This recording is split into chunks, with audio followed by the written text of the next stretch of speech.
ఓం నమ శివాయ నమ. అందరికీ నమస్తే అండి. యూట్యూబ్ ప్రేక్షకులకు ధన్యవాదములు. ఈ వీడియోలో మీకు చేతబడి గురించి వివరించబోతున్నా. ఈ చేతబడి అనేది చాలా శక్తివంతమైంది, చాలా కఠినమైనదండి. ఇది చెడుకు మాత్రమే ఉపయోగించాలి.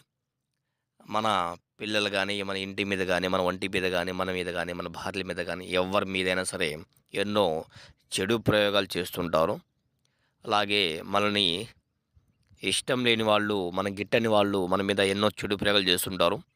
వాళ్ళని తిరిగి అంతం చేయడం కోసం ఈ యొక్క చేతబడి ప్రయత్నం.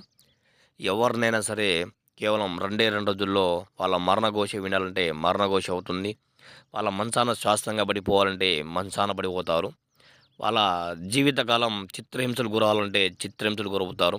ఇది కేవలం 2 రోజులు సాధ్యమవుతుందండి మనకు. అలాగే మంత్రమండి. ఓం గ్రీం గ్రాం సం బృహస్పతియే నమః. ఓం గ్రీం గ్రాం హుం ఫట్ స్వాహా. ఓం